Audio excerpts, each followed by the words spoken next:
이 아침도 큐티를 통해서 말씀 안에서 우리 자신들을 거울로 비추어 보고 또 영적인 새 힘을 얻기를 소망합니다.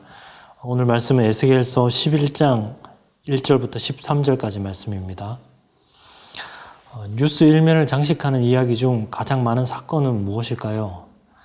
수많은 인명피해를 낳은 재난이나 재해 혹은 전쟁이나 사고 이야기, 이런 것들이 헤드라인을 차지할 것 같지만 사실 가장 많이 헤드라인을 차지하는 이야기는 바로 지도자의 타락 문제입니다. 물론 올해 같은 경우에는 예외적으로 코로나 관련 소식이나 업데이트가 가장 많았을 것 같습니다만, 보편적으로 지도자의 타락 문제에 대해서 헤드라인은 그것을 놓친 적이 없습니다.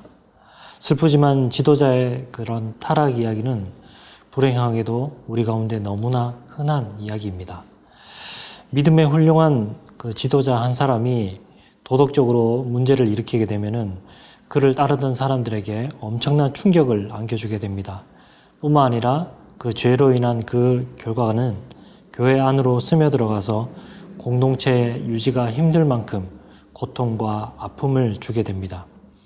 지도자가 타락하게 되면은 모든 것을 집어삼키는 듯한 그런 아픔과 고통의 시간들을 겪게 됩니다. 문제는 가장 연약한 자들이 가장 피해를 받게 된다는 것입니다.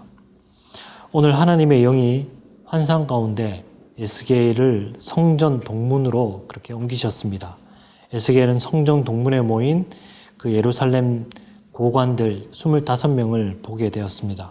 그곳에는 에스겔이 잘 아는 그런 사람이었던 야사냐와 블야다도 있었습니다. 그들이 모여서 무엇을 하고 있는가 보니 다가오는 그런 예루살렘의 멸망과 또 하나님의 심판을 경고했음에도 불구하고 그들은 예루살렘에 닥칠 그런 경고를 개의치 아니하고 그들의 미래를 계획하고 또 음모를 꾸미고 있었다라는 것입니다. 성전 동문에 모여서 불의하고 그런 악한 모의를 꾀하고 있었다라는 것입니다.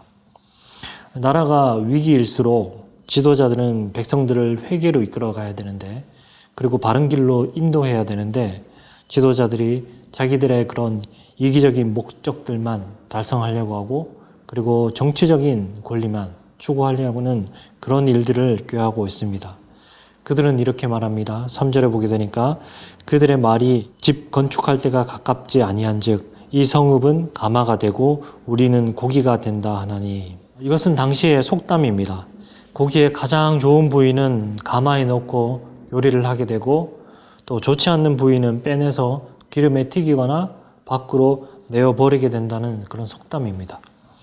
이 성읍이 가마가 되고 또 우리가 고기가 된다라는 것은 유다의 그 지도자들이 자기들이 가장 좋은 고기라는 것입니다. 포로로 끌려가는 자들은 좋지 않는 부분, 그런 내장과 같은 그런 부위입니다. 그래서 그들은 내팽개져서 바벨론으로 끌려갔다라는 것입니다. 가마 속에 있는 고기는 불에 휩싸여서 타버리지 않습니다.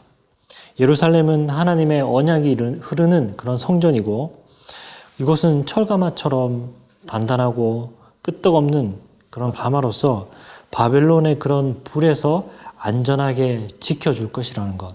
우리는 그런 가마 속에 있는 것처럼 안전하고 해를 당하지 않게 될 것이라는 그런 믿음입니다. 지도자들은 백성들에게 지금 회개하라고 이렇게 말하고 있는 것이 아니라 오히려 그들로 하여금 안심시키고 이곳은 안전한 초롱성이다 이렇게 말하고 있는 것입니다. 아직 집을 지을 그런 건축할 때가 오지 않았으니 평안하고 안심하라 이렇게 말하는 것입니다. 철저하게 낙관적이고 또 철저하게 자기 만족에 빠져 있고 진실을 분별하지 못한 채 영적인 맹인이 되어서 맹인들을 인도하고 있는 것입니다. 늘 거짓 선지자들은 평안하다 평안하다를 외쳤습니다. 그리고 참된 선지자들은 늘 회개를 촉구했습니다.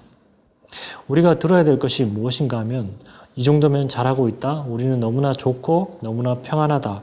이 정도면 된다. 무조건 잘 될 것이다. 라는 그런 믿음이 아닌 것입니다. 우리의 이 죄된 현실 가운데서 정말 돌이키길 원하시는 그 하나님의 말씀을 들어야 됩니다. 그래서 7절에 보니까 주님은 그 속담이 틀렸다라고 이렇게 말씀하십니다. 7절에 보면 그러므로 주 여호와께서 이같이 말씀하셨느니라 이 성읍 중에서 너희 죽은 시체는 그 고기요 이 성읍은 그 가마인데 너희는 그 가운데서 끌려 나오리라. 너희 가운데 죽은 자들이 바로 그 가마 속의 고기였고 그 가마 속에서 빠져나와서 버려져야 될 사람들은 바로 유다의 지도자들 너희들이다라는 것입니다. 예루살렘은 너희들의 결코 안전한 피난처가 되지 못할 것이다 라는 겁니다. 하나님은 철저히 이 모든 악에 대해서 지도자와 백성들 간의 그 모든 악에 대해서 심판하실 것이다 라고 말씀하시는 겁니다. 그리고 이 예언 중에 브나야의 아들 블랴다가 갑자기 죽게 됨으로써 예루살렘에 닥칠 그 미래를 상징적으로 이렇게 보여주고 있습니다. 유다 지도자들은 자신들이 견고하고 안전한 그런 피난처 가운데 있다라고 이렇게 생각했었지만 사실 그것은 아무런 소용이 없는 것이었습니다. 악에 대해서 심판하시는 그 하나님 앞에서는 아무런 소용이 없는 것이었습니다. 악에 대해서 정말 아무런 빈틈이 없으신 그 하나님 앞에서는 아무런 소용이 없는 것이었습니다. 하나님은 그들의 마음과 생각을 감찰하셨고 무엇보다 그들 가운데 있는 그 악을 보셨습니다. 그리고 그 악에 대해서 철저히 심판하셨습니다. 우리가 이렇게 악에 대해서 철저하게 심판하시는 그 하나님을 생각할 때 정말 우리가 우리 가운데 있는 은밀한 중에 죄 짓는 그 모든 악들을 우리가 돌아보고 또 회개해야 되는 줄 믿습니다. 그리고 또 무엇보다도 우리 모두는 이 세상 가운데 하나님의 말씀을 맡은 자들입니다. 이 말씀을 전하는 지도자로서의 그런 사명이 있습니다. 그래서 이런 지도자로서의 하나님의 말씀을 전하는 그런 지도자로서의 사명을 우리가 잘 감당할 수 있는 저와 여러분들이 되기를 소망합니다.